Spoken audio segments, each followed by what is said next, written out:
Welcome to Folio, an actual play podcast about solo and epistolary TTRPGs. I'm your host, Satah, and I'm showcasing multiple possible experiences of self-paced games by inviting guests to play them alongside me so I can compile our stories together. You can support the show financially at patreon.com/foliopod or with a one-off donation at ko-fi.com/foliopod. This is episode 2 of our games of This Is Where the Stars Died, a non-linear narrative war game of battles, bots, and body horror by Scott Malthouse. The other 2 Bastion commanders joining me in the fight against Basilisk are Austin Ramsay and Briar Sovereign. You can find some links to their stuff in the episode description. Takes me on to Conflict Zone 4. Let's see, after that close call, what the 4th conflict is. Conflict 4 Conflict Zone 4 is a 9 of hearts. is a 4 of hearts. 6 of spades. This is where the snipers pinned us. This is where hope waned. This is where it devoured us one by one. Yeah. Okay, so again, because I'm not totally sure what I would want to happen here, I'm looking at the mission types, and heart, just like my greater mission, is debilitate. So this could be people being sent in to take something smaller out, or maybe the power source, there's capture the flag rules. There's 3 separate ones that all have to be taken out. And I think this is going to be an attack on one of them. And there will be at least a moment of hopelessness. Hopefully not. We'll see. We'll see how hopeless the waning hope is based on how it goes. I think narratively, if we're pinned down by snipers, this might be a job for the Emerald Vanguard again. And maybe I should be picking a troop type that could not be pinned down by snipers here, but we're here to play the game. So this is a Vanguard up again. Who do I want to send in here? Oh, I did say that the Oathbearers are kind of here because they have, a connection to this sort of weird mystic stuff that might be also true of Basilisk. So let's send these Oathbearers in. We don't want our Oathbearers losing hope. That's worrying. Mysterious, highly religious troops who venerate the Green Man. Fascinating. All right. I think what this is will depend upon the conflict resolution cards. But what I'm imagining is an underground worm that can pop up and swallow individuals. I think while the Iron Knights are catching their breath, with the pickets and 2 initial ambushes thwarted, it's decided that Shade Watch needs to be sent in again. I think even the remaining soldiers and spies are eager to prove their capability, that they have a use on this mission. So let's see how they do. Flip our first conflict resolution card. We are looking at the 8 of Hearts. 2 of Hearts for the first conflict card. Now, as previously established, higher or lower, that's a 50-50 chance. Absolutely no way to interpret it otherwise. But I'm feeling good about lower. I'm going to guess that the next card is going to be higher. Lower has lost me 2 battles, but it has also won me 1 battle. And it won me that battle pretty recently, and there's a degree of bias there. So I'm going to go with lower again. It is a 3, so let's wager that the next one will be higher. And it's not. No. It's a 2. It's another 2. And I've drawn the 10 of spades because, nothing good can prosper in the face of Basilisk. That is my 3rd defeat. Exact same thing as last time. Shade Watch being overcome one by one. Oh god. Bad mission to be a scout. I'm trying to decide if I want to spend one of my 2 reinforcements. We're nearly halfway through the mission, so it's not a terrible time to start doing it. But it would also make sense to fail here because of hope waning. I think I'm going to spend a reinforcement, which I'm marking with, I have these 2 little Star Wars ship with a rainbow flag contrail.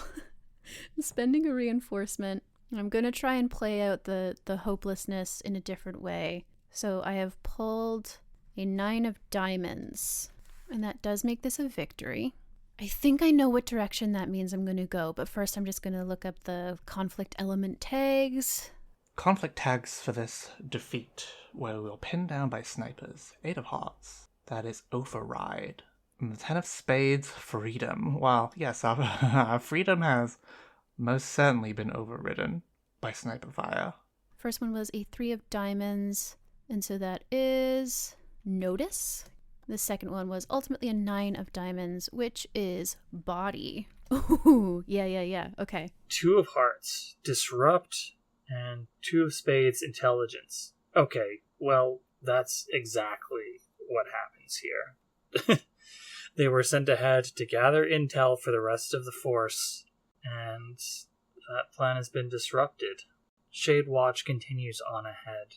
Like I said, they want to regain their honor, prove that they have value. Unfortunately, I think they run into the same thing the first team did. No, there were bodies left by the first team. This is something else entirely. It's an underground worm. They're just people. They don't have vehicles. They don't have heavy armor. They've got pistols. They've got rifles. Maybe they have some optical camo of some variety. None of it saves them. It's massive. It's not huge enough to swallow one of the tanks, or possibly even one of the Iron Knights with their heavy armor, but it is plenty to swallow up a normal person. It bursts from the ground in a spray of dirt and stone. No plants, for the smog has killed all flora in the area.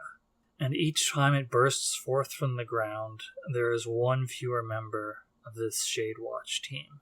And then it dives back down into the ground and comes up somewhere else. And they shoot. They realize the pattern. They wait. They're good at waiting. And when it bursts forth and takes another one of them, they open fire. But their guns just can't penetrate its armor. There's nothing here for them. They try desperate attacks. They realize that maybe from inside they can damage this thing. Sacrifice one of themselves, pull the pin on a grenade, unload the entire clip on their rifle from inside of it, tear at it with their combat knives. But it becomes apparent that not even that will do the trick. The insides of this thing are armored as well so that it can devour the stone and ore that it travels through. What is a grenade to something that can eat that? And so Shade Watch falls again. Not quietly, they don't disappear this time, but the chaos of it means that the rest of the force doesn't even learn about what this attack represents. They don't know about the worm. They just know that there is something that ambushed Shade Watch again. Is it the same thing? Is it something different? They only learn that it's something different when they catch up to where the battle happened, and there are no Shade Watch bodies this time. Nothing for the machinic virus to animate. So this is where hope waned, and part of that is actually that we did have to send in reinforcements to get this victory. The Oath Bearers, we were hoping we could just split them up and send a third of them to each power source. But ultimately, a third of them couldn't take it out, and we had to send the whole crew there. So this isn't something that we can do quickly by splitting up. They have to be there, or we have to find different ways to do it. And I think part of that, for looking at the conflict card, like the resolution tags, notice and body, I think the Oath Bearers were like set up, and I think it's like there's this power source in the middle that I'm just seeing this like glowing, pulsing. It's like a crystalline structure, but meaty, right? And it is thumping like a heart beating with this weird crackling sound. And it's like tied into the structure around it. This is probably behind the Leviathan that we defeated earlier, right? Like that gave us the opportunity to go in. And the image is of like, there's a circle of Oath Bearers facing in. They're doing like, they're doing magic, but I also like they're one of their tags is pistols. And so I love the idea that they're like doing magic on bullets to load into these pistols to shoot it with. That's great to me. And then on the outside, like there's that circle of them facing in, facing this pulsing crystalline heart that has these nerves coming out into the building. And then on the outside, facing out, a bunch of the oath bearers holding their swords, ready to defend. And they notice two things with their bodies. The first is that two of the oath bearers who were back to back, the mystic on the inside and the defender with the sword on the outside, try to step away from each other and they can't. Their bodies are starting to like fuse together. Just where their skin was touching is starting to melt together. They pull apart, and it's not like their whole arms come off or anything, but their skin is wounded, it's scraped, pulls apart. And it just becomes more and more obvious that this power, like, it's taking too long for them to get set up, and this power structure is changing them. It's mutating them. It's pulling them in. This is what Basilisk wants to do. It wants to just turn humans into meat product that it can use. And this is happening to them. And they're like, we need this to go more quickly.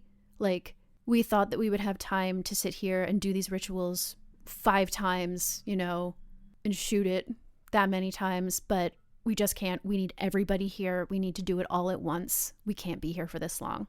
And so there is a hopelessness of like, we cannot possibly do this as efficiently as we wanted to, which puts so much more risk on this mission. But I think we do take out this power source. Part of the worry, I think, is that it will regenerate if we don't take all 3 out, because it is organic, and just can have energy fed into it, and it will probably feed off of us and any of us who die here. So we technically get this thing done, but it is worrying for the future of the mission. I've used one of my 2 reinforcements. So, defeat where the snipers pinned us down with override freedom. I think we sent these troops in to some kind of basilisk structure we'd learned about, where they've been keeping humans captive.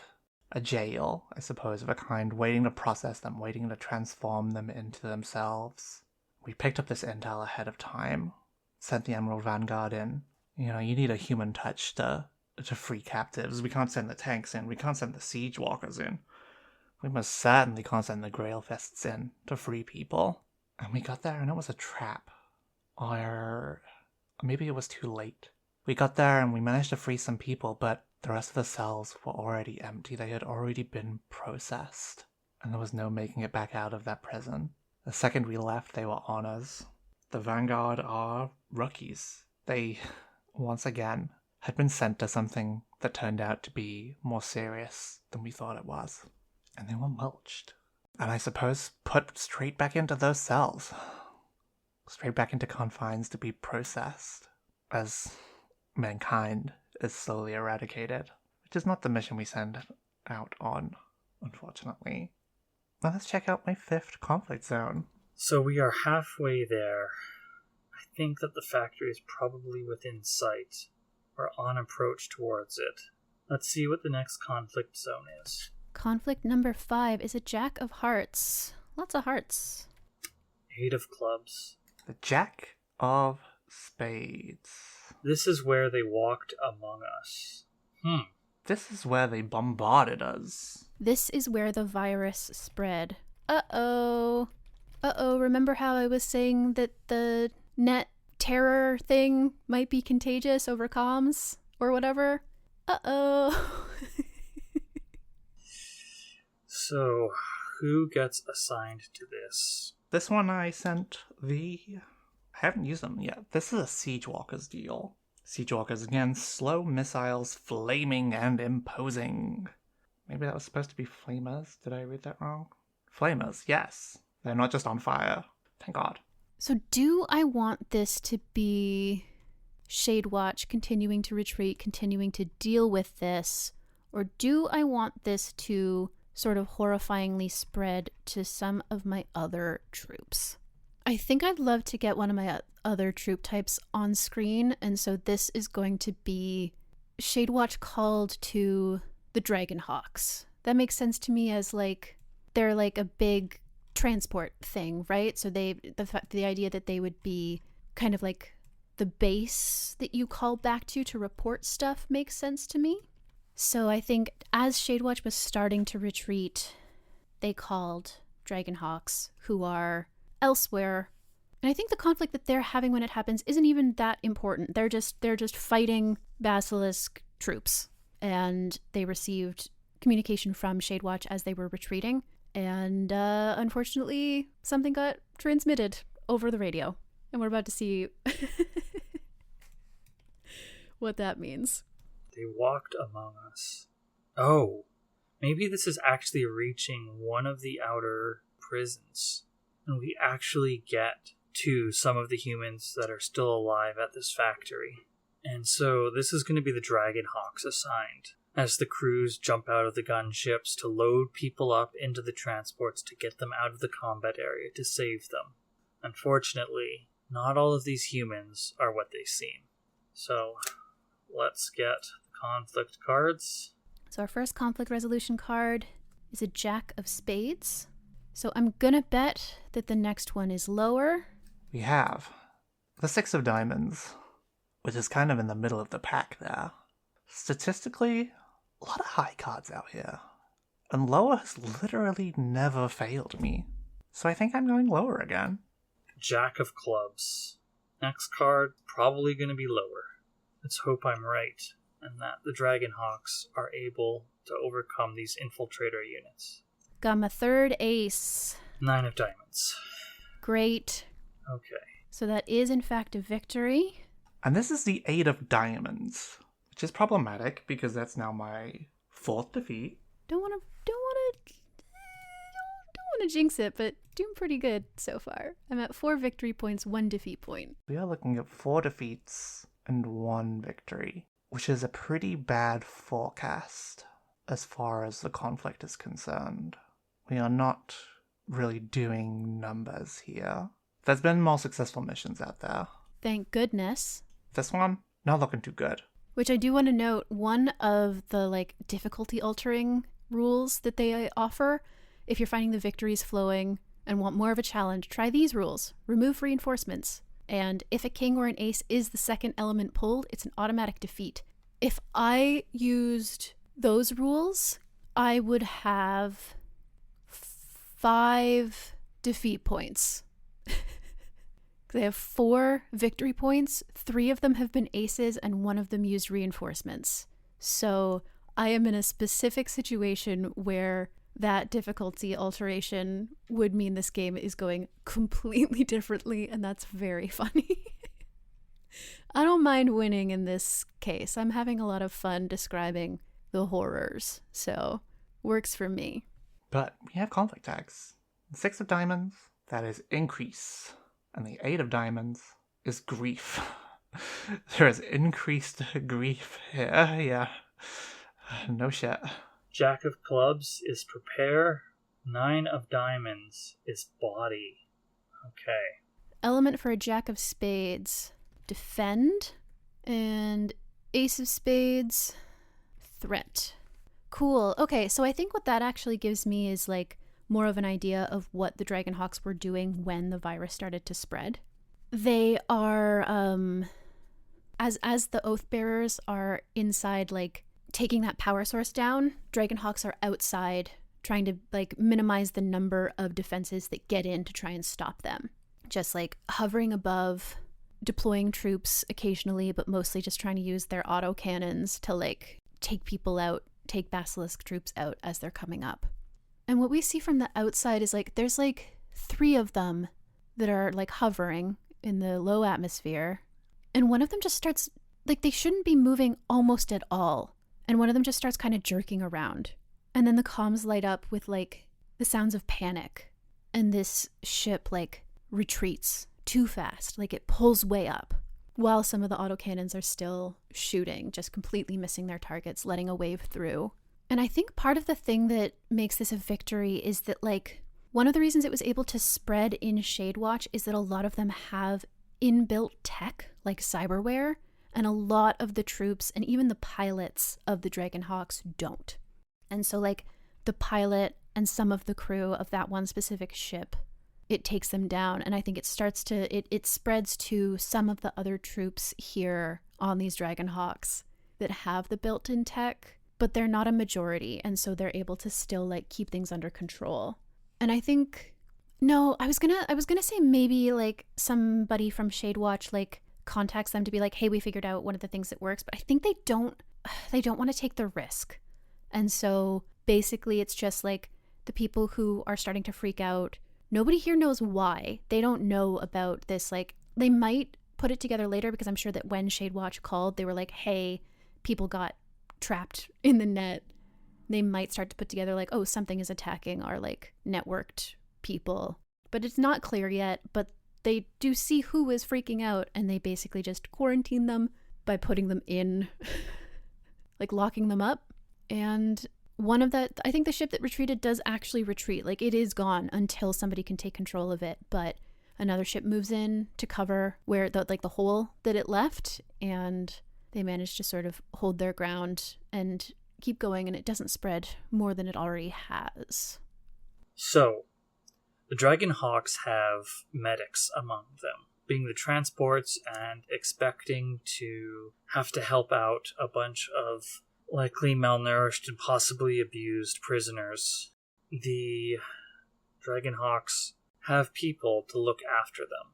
And before this, while everyone else was continuing their advance, the medics of the Dragonhawks examined what was left of the initial Shadewatch team that was infected by the machinic virus, and they were able to discern some patterns. And so they prepared for this. They administer quick tests, motor functions, memory tests, and they separate out the prisoners into two groups quietly, not letting them know what it is. When asked, they're told that it's a matter of triage. You know, these are the people who need immediate attention. These are the ones who can wait a little bit for help.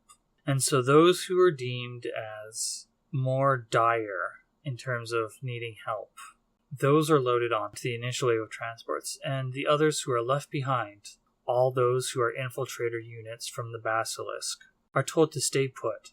They'll be back shortly. And the simplicity of the intelligence controlling the humans amongst the prisoners is unable to discern the lies of the Dragonhawks. And the Dragonhawk gunships take off and then turn their autocannons on these crowds of seeming humans. And they do the horrific work of tearing them apart. The prisoners aboard scream in horror. They don't know about the infiltrators, of course.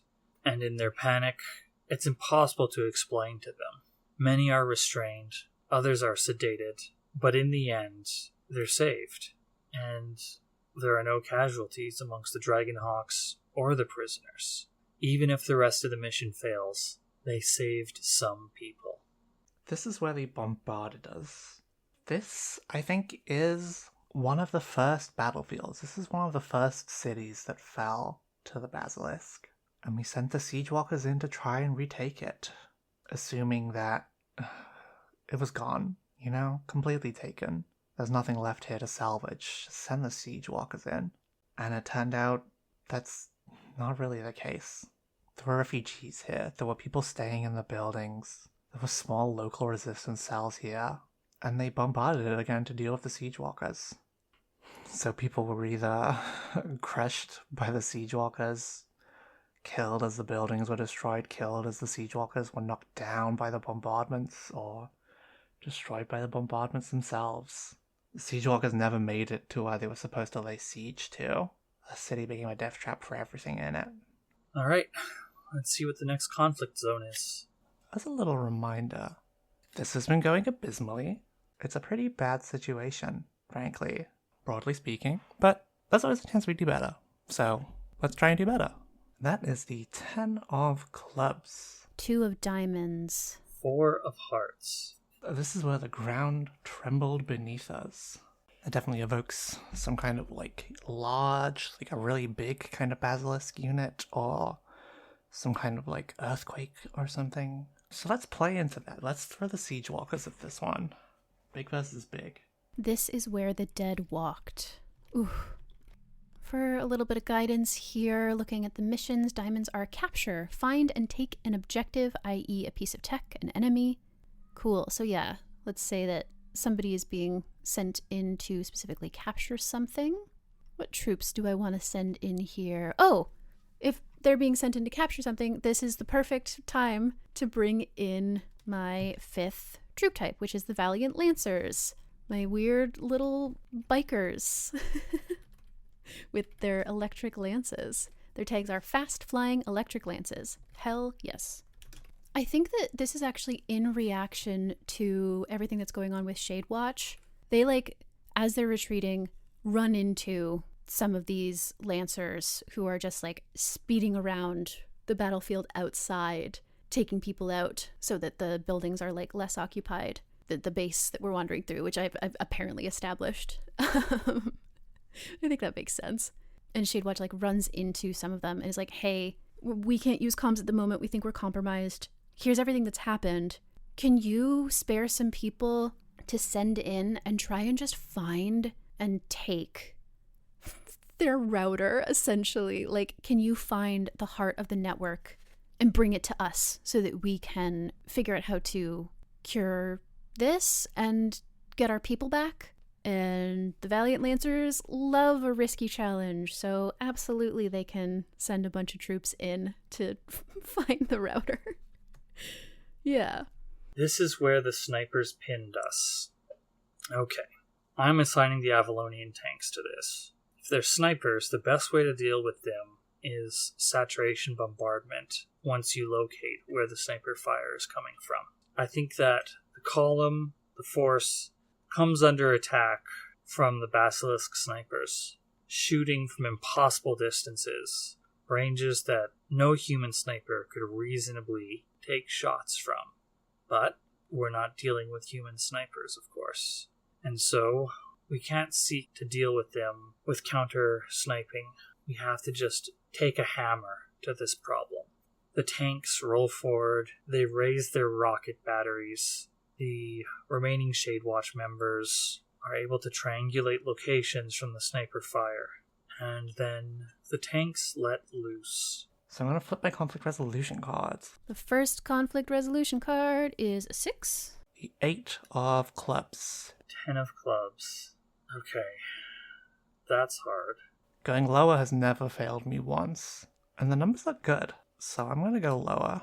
It'll probably be lower, but this is starting to get slimmer. And I gotta remember that I have reinforcements. Ooh, slightly more likely that the next card will be higher, so I'm going to do that. Okay, planning on lower. 6 of hearts.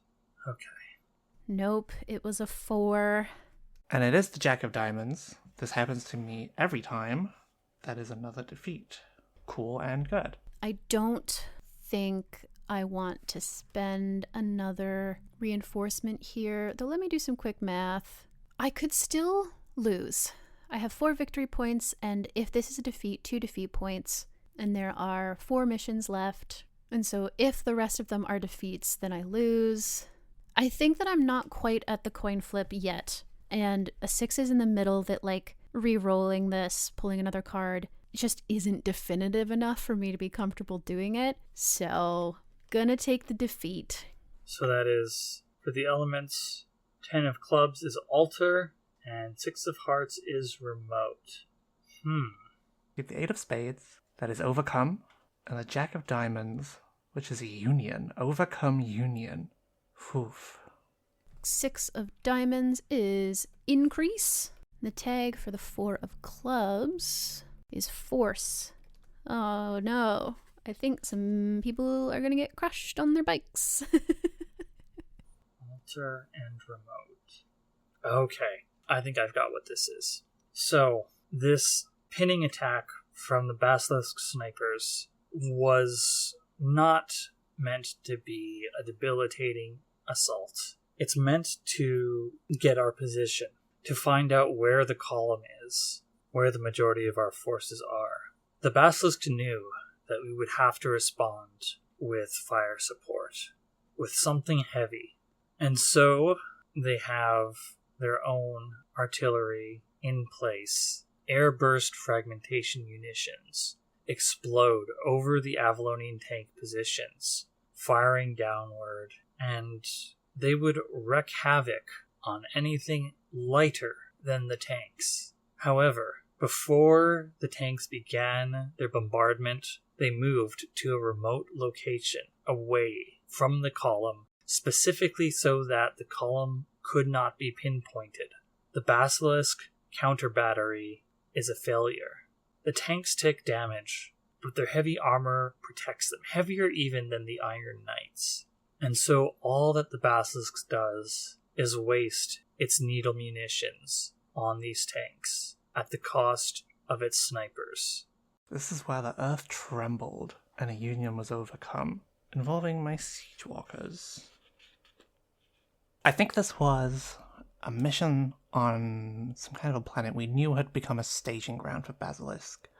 We knew this was a place the forces were mustered, kind of ahead of other missions, and knowing that it was going to be used for that again, knowing that two big major Basilisk forces were going to come together there, were going to form up into a single army to strike at a Bastion planet. We sent the Siege Walkers to lead the charge, get there before both of them were there, eradicate one and leave the other weakened. And the earth trembled beneath us. Because I think there was a fundamental something we missed in our intelligence. And it's that one of these Basilisk forces, they had adapted to kind of tunnel through the earth, to shake the earth to pieces, to destroy cities and armies from beneath before anything else could be done.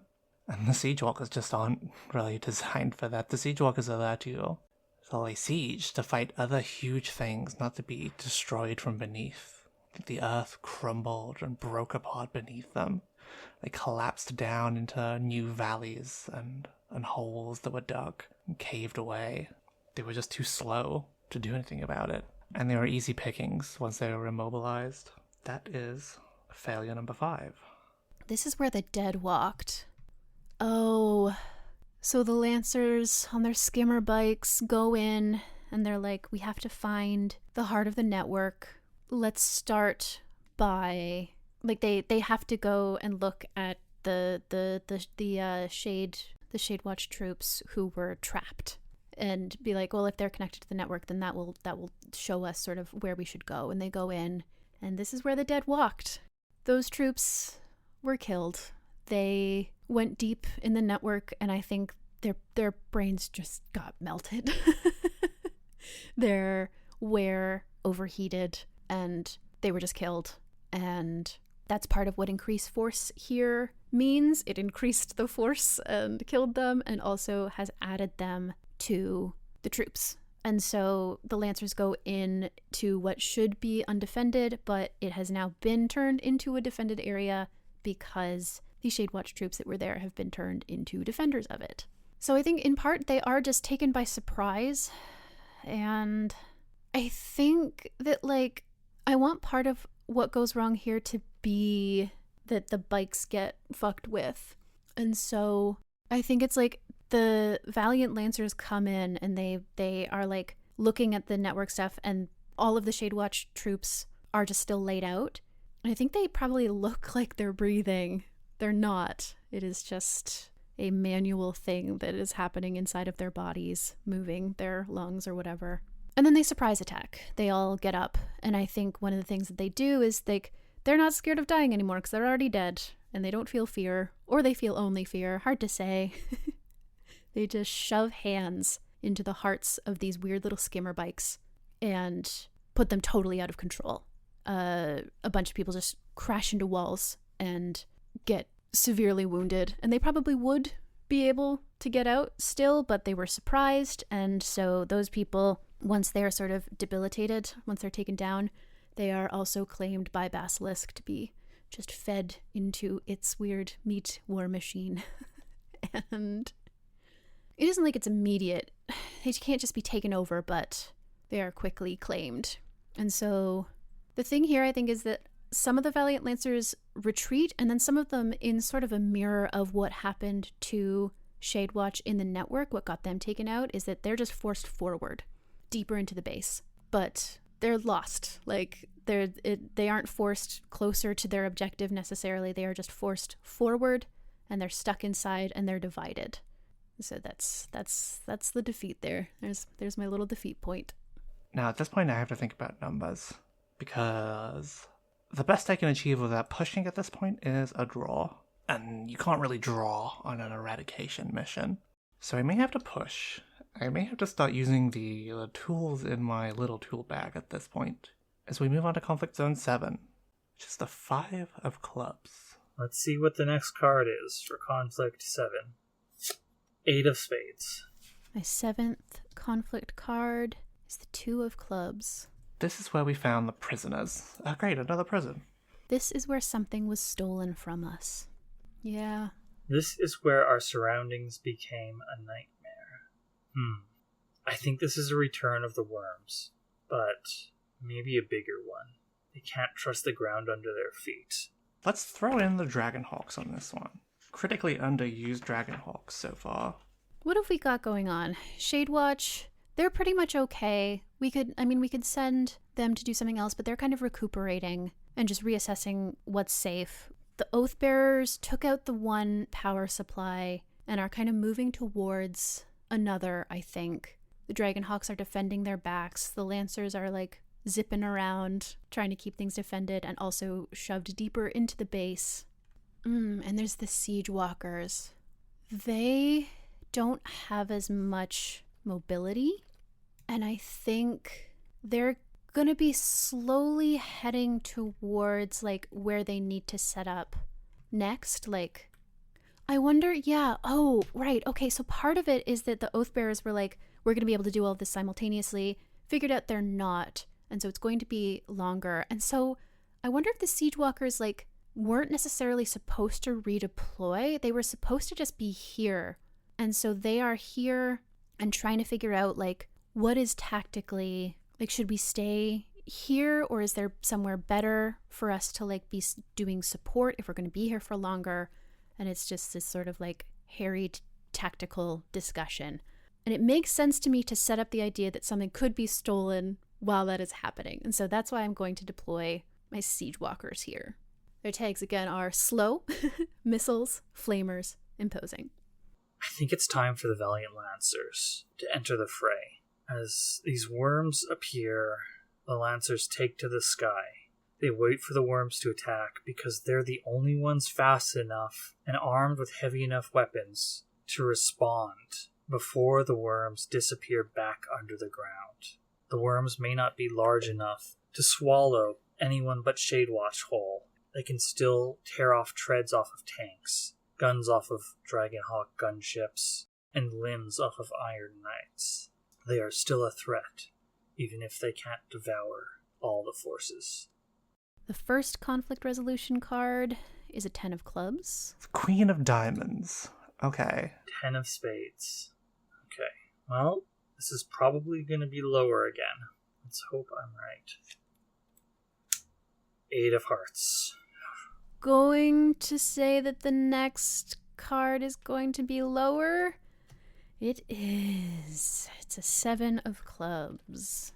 So relatively narrow victory for whatever that's worth, but it is in fact a victory point. Now, I'm feeling pretty confident about lower on this one. But I kind of need more than just a win. So I'm going to push here. Before flipping the second conflict resolution card, you can decide to push to try and earn more victory points. To push, in addition to saying if the next card is higher or lower, you also state which color the card will be. On a success, you gain 2 victory points. On a failure, you gain 2 defeat points. So I'm going to do this, and I'm going to do it correctly. It is going to be lower, and it is also going to be a black card. It is the King of Spades. The deck is conspiring against me so fervently. I have 2 reinforcements per game, and when I use one, I can flip over a new second card, which we are going to do. It is going to be lower. It is going to be a black card. It is a 4 of diamonds.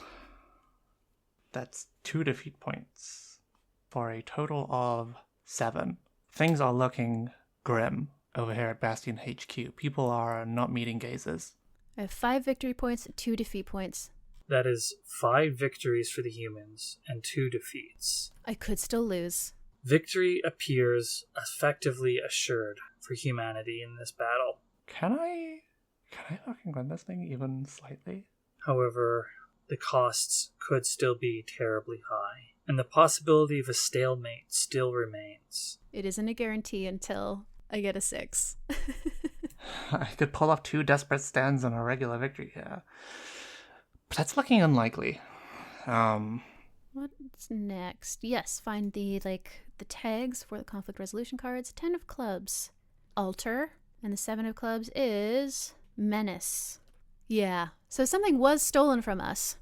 You know, I described that the siege walker pilots were sort of a few of them got out of their mechs to explore the Leviathan. One of the mechs that should be empty starts moving, jerkily, unexpertly, which is dangerous. An expert pilot is dangerous, but so is somebody who doesn't know what the fuck they're doing.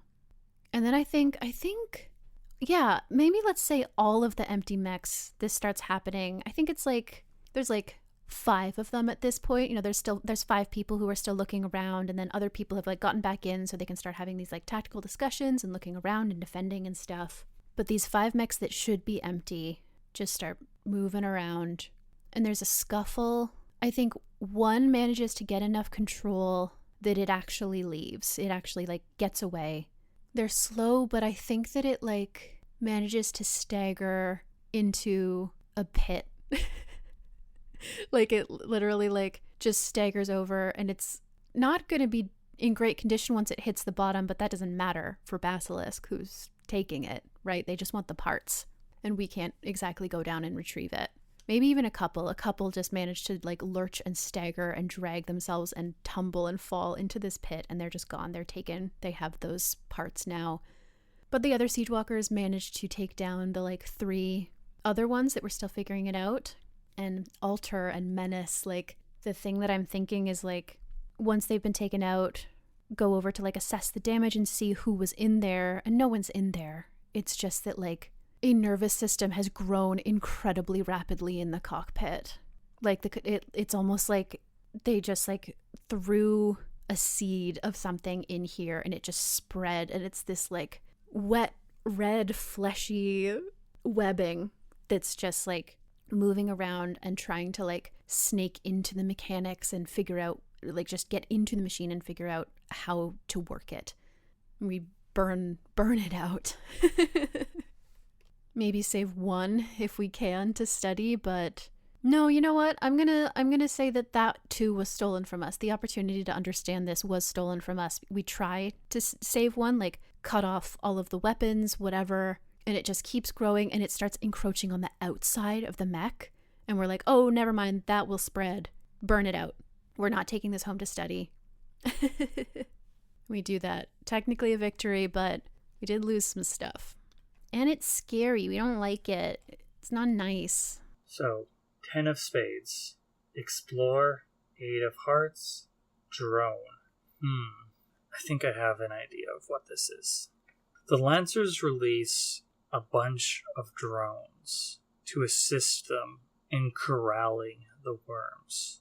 The drones fly low to the ground and release subsonic shockwaves into the stone to both detect the worms and also to simulate the sound, the vibrations of footsteps and tank treads to lure the worms away from the column. It takes a few minutes, but the Lancers are able to herd the worms away from the majority of the human forces. They continue to burst forth from the ground, and the drones dodge and weave to either side, avoiding getting devoured by these machinic worms. And as the drones dodge, able to detect using their underground sensors, their ground-penetrating echolocation, the Lancers respond and dive in, and just barely after the worms have emerged from the ground, they are pierced by the electric lances of the valiant Lancers, skewered into destruction, one by one, herded into a trap set up by the humans, improvised but effective. Let's get those narrative elements. So Queen of Diamonds, dislocate, and Four of Diamonds, ground. The ground was dislocated. What the fuck does that mean? The ground was dislocated. I had my Dragonhawks with their Heatseeker missiles, their autocannons, and that transport tank. And this is where we found the prisoners. God, I think this was another rescue mission, right? Similar to, what conflict zone was that? I think that was 4, where the snipers pinned us. And I think similar to that mission, we found another prison, right? We found these cells, these holes full of people waiting to have Basilisk, trained on them, like a learning machine, waiting for them to be converted or changed into something else. We brought the Dragonhawks in, right? Aerial rescue. Land on the ceiling, land on the roof, pick them up, get them out of there. Easy. And I guess in classic conflict zone in this mission fashion, something went pretty horribly wrong. The ground was dislocated. Did they collapse the planet beneath the prison?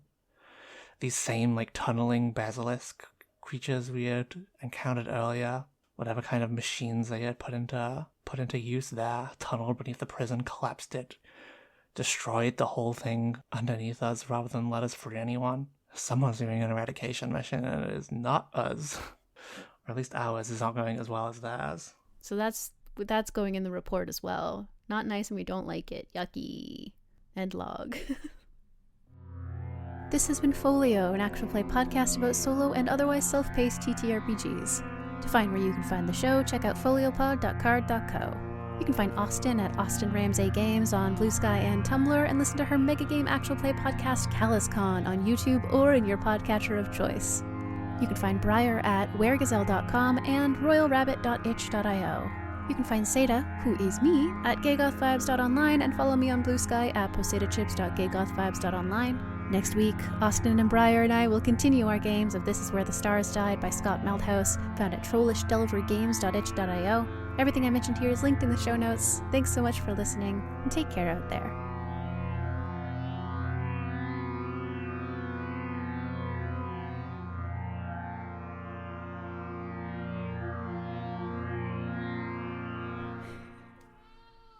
Hey, buddy.